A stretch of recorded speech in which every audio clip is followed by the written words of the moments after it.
તો વાત કરીએ વડોદરાની તો વડોદરાની વિશ્વવિખ્યાત જે એમએસ યુનિવર્સિટીમાં કોમન એક્ટ લાગુ પડ્યા પછી સ્થાનિક વિદ્યાર્થીઓ પ્રવેશથી વંચિત રહે તેવી સ્થિતિ સર્જાઈ છે।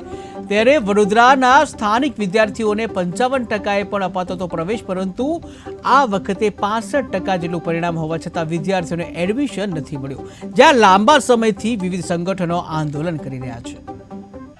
વિરોધ પ્રદર્શન વીસી ઓફિસ ખાતે કરવાયું છે। વિદ્યાર્થીઓની એક જ માંગ છે કે એડમિશન મળવું જોઈએ। તમે જોશો કે કોમર્સના ઇતિહાસમાં, એમએસ યુનિવર્સિટીના ઇતિહાસમાં પ્રથમ વખત આવી ઘટનાઓ બનવા જઈ રહી છે કે વિદ્યાર્થીઓને 75% હોવા છતાં એડમિશન નથી મળી રહ્યા। આ એ જ યુનિવર્સિટી છે જ્યાં મહારાજાએ 35%એ પણ વિદ્યાર્થીઓને એડમિશન આપેલા છે। આ એ જ યુનિવર્સિટી છે, એનો ઉદ્દેશ એક જ હતો કે વડોદરાનો કોઈ બી વિદ્યાર્થી વંચિત ના રહેવો જોઈએ।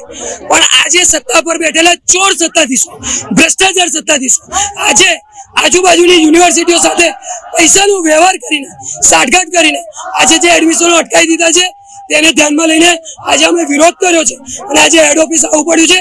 જ્યાં સુધી આ વિદ્યાર્થીઓને એડમિશન નહીં મળે ત્યાંથી અમે તસ્તી મસ્ત થઈ જઈએ। અને દરેક તમે જોઈ શકો છો કે વડોદરાની હેડ ઓફિસ પર મોટી સંખ્યામાં વિદ્યાર્થીઓ અને વાલીઓ આંદોલન લઈને આવ્યા છે, કારણ કે ઇતિહાસમાં પ્રથમ વખત એવું બન્યું હશે કે 75%થી નીચેવાળા જનરલ કેટેગરી વાળા વિદ્યાર્થીઓને એમએસ યુનિવર્સિટીમાં એડમિશન નથી મળ્યું। માટે આ લોકો પ્રાઇવેટ યુનિવર્સિટીને ફાયદો કરાવવાના હેતુથી આ ધંધા કર્યા હોય તેવું લાગી આવે છે।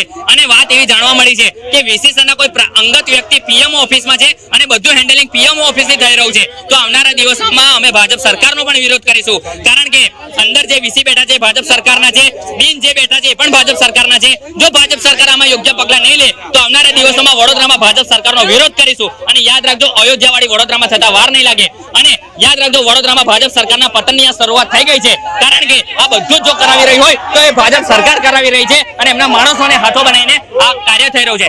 પરંતુ જ્યાં સુધી આ વિદ્યાર્થીઓને ન્યાય નહીં મળે ત્યાં સુધી અમે રૂકવાના નથી। અમે આવનારા દિવસોમાં એમએલએ એમપીને પણ બોલાવવાની તૈયારી રાખવી છે। અહીંયા આવીને એમએલએ વિરોધ કરશે અને વિદ્યાર્થીઓને ન્યાય અપાવશે।